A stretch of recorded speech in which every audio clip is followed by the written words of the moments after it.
Robin, good call by you when you called out the fact that India took the right decision, bowling first. But at one point, did you start beginning to have doubts too? Maybe Rohit Sharma should have batted first, because at one stage it did seem like Pakistan was going to get about 300, even 320 looked possible. 180, just three down. But from there on, the infamous Pakistan collapse is what we've witnessed. What do you put it down to? Some poor batting, or do you think some outstanding bowling from the Indian bowlers in that middle phase? Well, certainly some outstanding bowling from the Indians in that middle phase, but like you called it yourself, the infamous batting collapse by Pakistan. They have this unique ability to implode, and I had faith in that implosion. Honestly, even at 162 for two, I had a feeling like okay, there's something's going to happen. These guys don't generally they got it together now, but they lose a wicket here, it could very easily kind of crumble.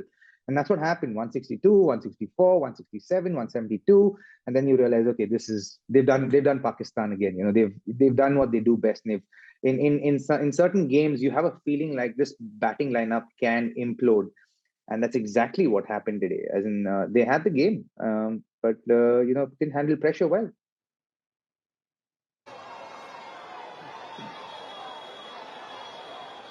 Okay, Robin, do you think that was that game changer, that over by Kuldeep Yadav, the 33rd over, if I'm not mistaken, picks up the wicket of short Shakil, followed quickly by Iftikhar, and that's one really, set the cat amongst the pigeon, got the Pakistani team to panic? Well, yeah, as in certainly that over kind of put them down on the mat. But I definitely think even I think Bumrah's over after that just kind of rolled them completely down and just gave them no chance to come back up from there. Because in a ground like Ahmedabad, you want to be able to score at least 270, to be able to have a fighting chance. And you felt like, given the kind of form that these batters were in, they would possibly get to that much. But I think Kuldeep kind of shifted the tide, and then Bumrah got the final nails in the coffin. As I mentioned, the two standout performers for Pakistan, Babar Azam with a 50 and Mohammad Rizwan for 49. Rizwan could have very well reached his half century, but for that Jaffa by Jasprit Bumrah. Robin, that particular ball by Bumrah to Rizwan was looking good. He seemed like in the mood to get a big total or a big individual score, just as he did with Sri Lanka. It needed to be a special delivery to get Rizwan out in that particular situation, and indeed, it was a special one from Jasprit Bumrah. Would you agree?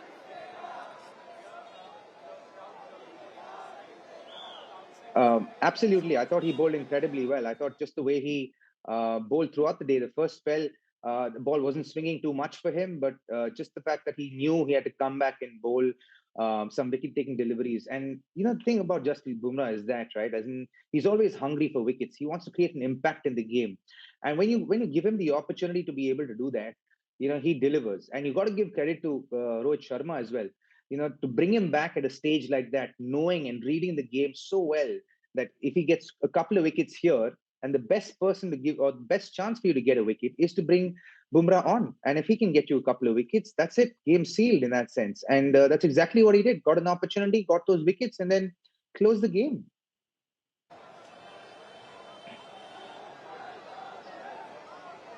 Well, that's a very interesting observation by Robin. Not just that delivery, but at the timing where Rohit Sharma really got Jasprit Bumrah, saw the kill, and that got his best bowler to bowl on that particular situation. We saw Mohammad Rizwan, and he seemed perplexed while he was walking back to the pavilion, kept gesturing with his hands about that slower one, the cutter that Jasprit Bumrah really bowled. So really beat him for pace on that occasion, and that's how he got the wicket of Mohammad Rizwan. Clearly, one of the highlights of India's bowling in that first inning when they were bowling to Pakistan. Robin, we've now seen the pitch. Are there any demons in the pitch, whatever little you've seen, or this was indeed a 300 plus pitch and it's just that the Indian bowlers were very good? And I'm only asking you that question because India are going to be coming out to bat very soon, yeah. It is a beautiful pitch. It's hard, it's flat, there's bounce, it's coming on, there's no swing, there's no seam. So it is an incredible pitch to be able to score runs on.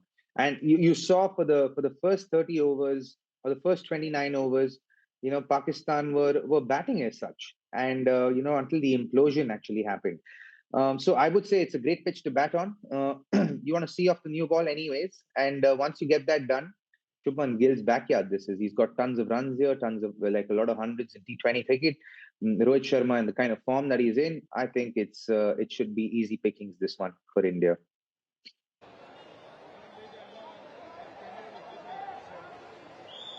Robin, there was a school of thought when Pakistan did chase that almost 350 versus Sri Lanka that, listen, even if it's a belter of a pitch like the one we saw today, and many were expecting Ahmedabad to have that flat track, even if it's a belter of pitch, Pakistan batting did get those runs versus Sri Lanka, but they will struggle against the Indian bowling lineup. That has proven to be true looking at the Indian bowlers' performance. So that particular innings by Pakistan was more to do with the opposition at the other end and not so much about the strength of the Pakistan batting. Well, you got to give credit where it's due, I think, and I think they batted well in that game. The opener batted well, who got 100. Then you had Rizwan who batted well and got 100. It's not easy chasing 350, irrespective of who you're playing against, and irrespective of what the wicket is. You still have to go out there and score those runs. So you got to give credit where it's due. They batted well in that game. Here, it's one of those things when you're playing or when you're watching Pakistan play. There's that sense that just that overwhelming feeling of could there be an implosion? Because we've seen it so often with Pakistan when they bat that you feel like it could happen in this game as well. And that's exactly what happened. They got off to a good start. India bowled some poor areas initially, especially Siraj. But after that, just the way they came back, the way they controlled the innings, the way Rohit rotated the bowlers, I think there was a lot of things that Rohit did right. The bowlers executed right, and they didn't give up. And that's the best thing about today for me. The bowlers, even though they recognize this wicket to be an exceptionally good one, where there's more purchase for runs for the batters. The bowlers didn't give up. They just kept trying, using their variations and using them cleverly. And credit must be given to Rohit and the bowlers. One for Rohit because the way he rotated his bowlers, and two for the bowlers for executing their skills to the best of their ability.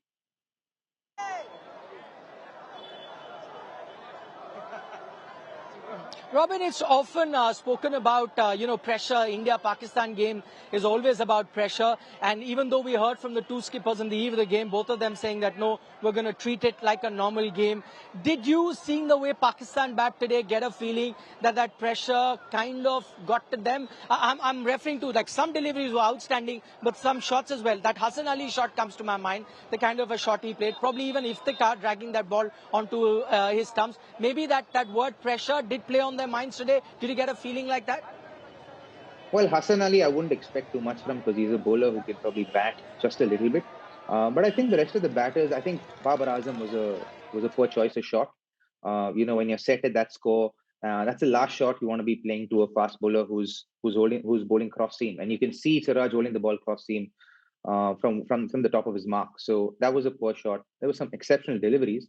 I thought they started off really well, and they took control of the game, and you got to give them credit for that.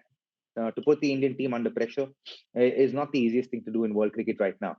And they did that exceptionally well, but they couldn't hold their nerves. I think that's where they went wrong. I think the error from Babar Azam, kind of costed them because everyone knows their batting, their backbone of their batting is Rizwan and Azam. And if one of them falls, it puts a lot of pressure on, especially in a big game, a lot of pressure on the rest of the batters who are coming out to bat. So I'm not surprised that this happened today. Not at all.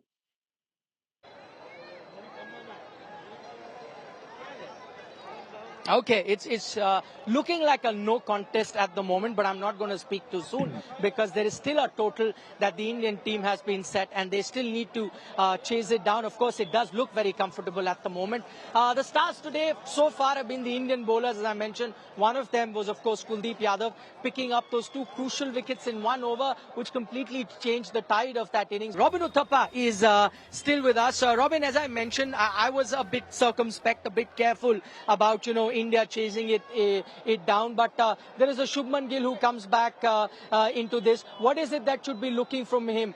Is it then a perfect scenario for him because he's coming back after an illness? No need to hurry to spend some time on the wicket because it isn't a big total. So perfect sort of a situation for him to just ease himself back into international cricket.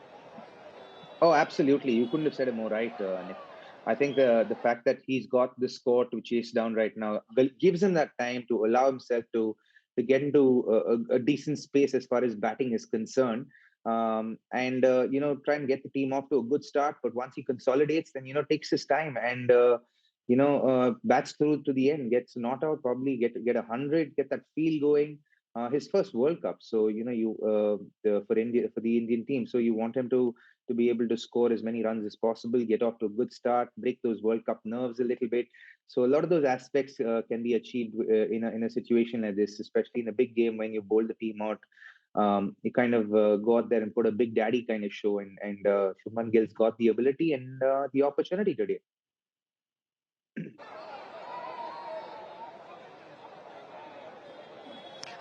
How does a team, Robin, and I want to know in the dressing room, when it's a lowish kind of a total as it is today, you only done half your job because you still have to come out and back. How is it that the team kind of approaches a low total? Do you say go out, play your natural game, don't think about it, or do you say no? Listen, we have the luxury of just chasing a low total, so be a bit more cautious, or being a bit more cautious can be detrimental. How does the team, approach a total like this? How does a batter think when he goes down to chase a below par total of sort? Well, I'd say you don't change something that's not broken, and I would say you know go with what works for you. Go to the template that actually works for you. If there's a certain way you approach batting, stick to the same thing. Don't change anything, because you can change the ebb and flow of the innings after you've gotten set, but you don't want to get off the blocks with a certain mindset. You want to get off the blocks with a mindset that serves you, that has served you in the past, and as a tried and tested kind of template that works for you. And I think that's what the batters will do. They will kind of go out there and play the natural game. The atmosphere generally in a situation like this within the dressing room is is one that's very relaxed. They just enjoying each other's company. The batters know what to do. They kind of go into their little spaces and kind of figure out how they want to approach it. Because you can get carried away in a big game like this when you bowl the opposition out for as less than 192. You can kind of think about, what, this one's in the bag. Having said that, you also want to be aware that it's still an opportunity for me to get 100. It's still an opportunity for me to get a not out, and I can go ahead and do that as a batter. So, and that will only add more confidence to you, especially for someone like Shubman Gill who's playing his first game today in the World Cup. You should certainly think about it.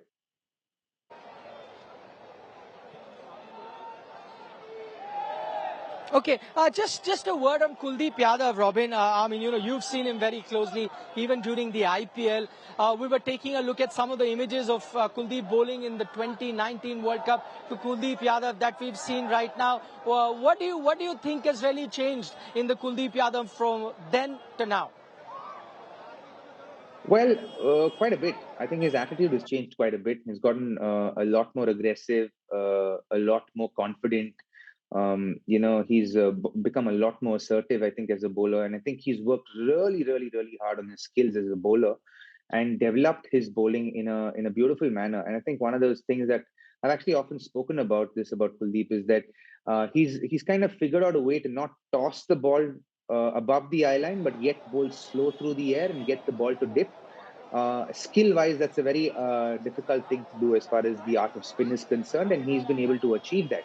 And I think that's one of the biggest pluses for him. And I think just his aggressive nature, he's a wicket taker, and he's always looking at getting a wicket, irrespective of what the batter's trying to do against him. He's trying to get the batter out.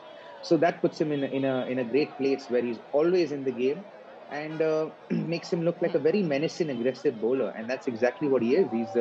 He is India's trump card in this World Cup, and I think his success will Right. go a long way in India's success.